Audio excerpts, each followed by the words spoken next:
জানি যে আমাদের সর্বশেষ চলক যেটা ছিল সেখান থেকে আমাদেরকে মানগুলো বসাতে হয়। 1000 যদি 1 থাকে আউটপুটে কিন্তু 1ই বসে। সুপ্রিয় শিক্ষার্থী, আসসালামু আলাইকুম। আজকে আমরা কুমিল্লা বোর্ড 2025 এর একটি সৃজনশীলের অ্যানসার করব লজিক গেট থেকে। ঠিক আছে, এখানে দেখতে পাচ্ছি একটা চিত্র 1 দেওয়া আছে আর একটা f এর একটা মান দেওয়া আছে। এখানে বলছে চিত্র 1 এর x এর মান সরলীকরণ করো এবং শতক সারণী লেখো। অর্থাৎ এই যে চিত্র যেটা দেওয়া আছে এর মানকে সরল করতে বলছে এবং বলছে তার সরলকৃত মান যেটা আসবে সেটাকে শতক সারণীতে প্রকাশ করতে হবে। তো আমরা পূর্বেই বলেছিলাম যদি কোনো লজিক গেটের যদি আপনাকে মানকে সরল করতে বলে বা উদ্দীপক কোনো চিত্র দেওয়া থাকলে সেই চিত্রটা প্রথমে খাতার মধ্যে তুলে তারপর তোমাকে সেখানে মানটা সমীকরণ স্টেপ বাই স্টেপ বসাতে হয়। তো আমরা যদি এর মানটা বসাই এখানে, তাহলে আমরা প্রাথমিক অবস্থায় এখানে দেখতে পাচ্ছি যে প্রথমে a এবং প্লাস দিয়ে b আসবে এবং বৃত্তের কারণে পুরোটা উপরে বার চলে আসবে। এখানে দেখতে পাচ্ছি b প্লাস c আসবে আর বৃত্তের কারণে পুরোটা উপরে বার চলে আসবে। আর x এর মান যখন আমরা বসাতে যাচ্ছি তো এখানে দেখতে পাচ্ছি যে a প্লাস b পুরোটা উপরে বার ইনটু b প্লাস c পুরোটার উপরে বার এবং বৃত্তের কারণে পুরোটার উপরে বার চলে আসবে। এই মানটা আমরা এখানে পাচ্ছি। এখন তুমি দেখো যদি আমি এই মানটাকে সরল করি তো প্রথমে আমরা লিখে দিই গ নম্বরের সমাধান। গ এর যদি আমি সমাধান করি তাহলে আমরা এখানে প্রথমে x এর যে মানটা আছে সেটা নামিয়ে বসি। তো x equal a plus b পুরোটার উপরে বার ইনটু b প্লাস c পুরোটার উপরে বার এবং পুরোটার উপরে বার পেয়ে যাচ্ছি, তাই না? তো আমরা ডি মর্গানের সূত্র পড়েছিলাম যে প্লাসকে ভাঙলে গুণ হয়, গুণকে ভাঙলে প্লাস হয়। তো আমি যদি এই যে নিচের ছোট বারগুলো আছে এটাকে ভেঙে দেই তাহলে a এর উপরে বার ইনটু b এর উপরে বার ইনটু b এর উপরে বার ইনটু c এর উপরে বার, অর্থাৎ আমি প্লাসগুলোকে ভেঙে দিয়েছি। জাতীয় বার যেটা উপরের উপরে ছিল সেই বারটা কিন্তু থেকে গেল। তাহলে আমরা এখানে দেখতে পাচ্ছি আমাদের কি হবে যে a বার থেকে গেল, b বার দুটো ছিল একটা হয়ে গেল এবং c বার হয়ে গিয়েছে। আর উপরে বারটা যেহেতু থেকে গিয়েছে এটাকে এখন আমরা যদি ডি মর্গানের সূত্র থেকে ভাঙি তাহলে আমরা এখানে পেয়ে যাচ্ছি যে a double bar plus b এর উপরে ডাবল বার প্লাস c এর উপরে ডাবল বার, আর ডাবল বারটা কি হয় উঠে যায়, তাহলে আমরা পাচ্ছি a plus b plus c। ঠিক আছে না? দেখো এটা কিন্তু অর গেটের কাজ করছে।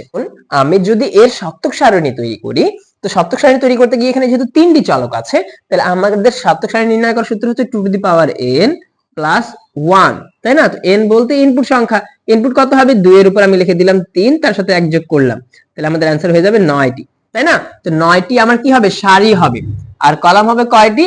কলাম হবে আমার 4টি, কারণ a b c তিনটি ইনপুট এবং একটি আউটপুট। তো আমি এখানে শতক সারণীটা করে ফেলি, তারপর আমি তোমাদেরকে সম্পূর্ণ মানটা বসানো দেখাচ্ছি। ঠিক আছে, যেহেতু আমাদের শতক সারণীর ছক বানানো শেষ হয়ে গিয়েছে তো আমরা এখন এখানে মানগুলো বসাই দেই যে a b c, ঠিক আছে, আর এখানে চলে আসবে a plus b plus c চলে আসবে, তাই না? আমরা জানি যে আমাদের সর্বশেষ চলক যেটা ছিল সেখান থেকে আমাদেরকে মানগুলো বসাতে হয়। সর্বশেষ চলক কি আছে? আমাদের c আছে, তাহলে লিখবো এখানে 0 1 0 1 0 1 0 1 এরকম করে আমরা মান বসাবো। তারপর সামনের দিকে ডাবল 0 ডাবল 1 আবার ডাবল 0 আবার ডাবল 1 এরকম করে মান বসাবো এবং সর্বশেষে যেটা হবে 4টি 0 4টি 1 বসাবো ইনশাআল্লাহ। আমরা আশা করা যায় এতটুকু আমরা বুঝতে পেরেছি। এরপরে আমাদের এখানে বলছে a plus b plus c বলছে, যেহেতু যোগের কথা বলছে আমরা জানি যোগের সময় একটি ইনপুট 1 হলে আউটপুট কিন্তু 1 হয়ে যায়, অর্থাৎ একটা 1 থাকলে 1 হয়ে যাবে। প্রথম অবস্থায় এখানে কোনো 1 নেই, আমি এখানে 0 লিখবো, কিন্তু এখানে 1 দেখতে পাচ্ছি তো আমি এখানে 1 লিখে দিলাম, এখানে 1 লিখলাম, এখানে 1 হবে কারণ আমরা জানি 1000 যদি 1 থাকে আউটপুটে কিন্তু 1ই বসে, তাই না? তো এখানেও সেই হিসাবে 1, এখানেও 1, এখানেও 1 এবং সর্বশেষে এখানেও 1। তো এতটুকু করলে তুমি কুমিল্লা বোর্ড 2025 এর মধ্যে তুমি গ নাম্বার অ্যানসার করতে পারবে। আশা করা যায় আমরা এতটুকু বুঝতে পেরেছি। এরপরে দেখো কি বলছে, ঘ নম্বরে চিত্র 2 এর সমীকরণটি শুধু ন্যান্ড গেট দিয়ে বাস্তবায়ন সম্ভব বিশ্লেষণ করো। অর্থাৎ যে সমীকরণ 2 যেটা আছে সেটাকে শুধুমাত্র কি ন্যান্ড গেট দ্বারা বাস্তবায়ন করা সম্ভব? অবশ্যই সম্ভব আছে। আমরা জানি এগুলা ম্যাক্সিমাম কোশ্চেনের অ্যানসার যেগুলো আছে সেগুলো কিন্তু সম্ভব হয়ে থাকে। চলো আমরা দেখবো সেটা কিভাবে সম্ভব হয়ে থাকে। ঠিক আছে, যেহেতু আমাদেরকে প্রশ্ন করছে f এর মান বাস্তবায়ন করা সম্ভব কিনা, তো চলো আমরা দেখি সম্ভব আছে। তো এখন আমরা f এর প্রথমে মানটা লিখে দিই। f এর মানটা হচ্ছে এখানে a বার প্লাস b বার পুরোটার উপরে বার into plus a bar plus b বার পুরোটার উপরে বার পুরোটার উপরে বার। আমরা ডি মর্গানের সূত্র পড়েছিলাম, একটু আগেই বলেছিলাম ডি মর্গানের সূত্র কি বলে, প্লাসকে ভাঙলে গুণ হয়ে যাবে। তো আমি এটাকে যখন ভাঙলাম তো আমি এখানে দেখতে পাচ্ছি a ডাবল বার হয়ে যাবে, b ডাবল বার হয়ে যাবে, তাই না? আর প্লাসটা প্লাস থেকে যাবে, এখানে চলে আসবে a B double bar, sorry bar চলে আসবে আর পুরোটার উপরে কিন্তু বার থেকে গেল। এখন ডাবল বারটা যদি উঠাই দেই তো আমরা কি পাচ্ছি, A B plus A bar B বার আর পুরোটার উপরে বার। দেখো নিচের যদি আমি সূত্রটা ফেলি এটা কিন্তু এক্স নর গেটের হচ্ছে না, এ এক্সক্লুসিভ বি পুরোটার উপরে বার আর উপরে বার তো থেকে গেল, কারণ আমরা এক্স নর গেটে পড়েছিলাম এ এক্স নর বি সমান সমান A B plus A bar B বার পড়েছিলাম। দেখো সেই মানটা কিন্তু এখানে চলে আসছে। আর এই উপরের বারের জন্য আমরা কি করব, এখানে আরেকটা বার দিয়ে দিব। আর ডাবল বারটা কি হয়, আমরা জানি ডাবল বার উঠে যায়, তাহলে কি হবে, এ এক্সক্লুসিভ বি হয়ে যাবে। এখন দেখো এটাই কি করতে বলছে, ন্যান্ড গেটে বাস্তবায়ন করতে বলছে। তা আমি লিখতে পারি না যে আমরা জানি আমরা জানি আমরা জানি আমরা কি জানি, এ XOR বি সমান সমান কি আছে, এ বার বি প্লাস এ বি বার। এখন এটা কি করতে বলছে, ন্যান্ড গেটে বাস্তবায়ন করতে বলছে। তো ন্যান্ড গেটে বাস্তবায়ন করতে গেলে কি করতে হবে, সবগুলো যোগে আনতে হবে। তো ন্যান্ড গেটে বাস্তবায়ন করা হলো, আমরা লিখে দিলাম। তারপর মনে করো আমরা লিখে দেই প্রশ্ন মতে ন্যান্ড গেটে বাস্তবায়ন করা হলো, ঠিক আছে। আচ্ছা আমি ডাইরেক্ট এখানে করে দেখাচ্ছি, তোমরা যখন পরীক্ষা খাতায় করবে তোমরা এখানে লিখে দিবা প্রশ্ন মতে ন্যান্ড গেটে বাস্তবায়ন করা হলো। তারপর আমি এখানে প্রয়োগ করছি এ বার বি প্লাস এ বি বার। এখন এর উপরে ডাবল বার অ্যাপ্লাই করলাম, ব্রেক করলে এ বার বি ইনটু এ বি বার, অর্ধেকটি এখানে অর্ধেকটি এখানে, পুরোটার উপরে বার চলে আসলো।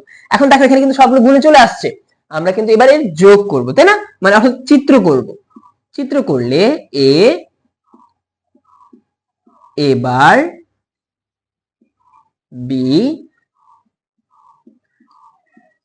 বি বার আমরা লিখে দিলাম। লিখে দেওয়ার পর প্রথমে দেখো কি বলছে, এখানে প্রথমেই আমাকে বলছে যে এ বারের সাথে বি এর কি সম্পর্ক হবে, গুণের সম্পর্ক হবে, এবং উপরে বার দেওয়া আছে।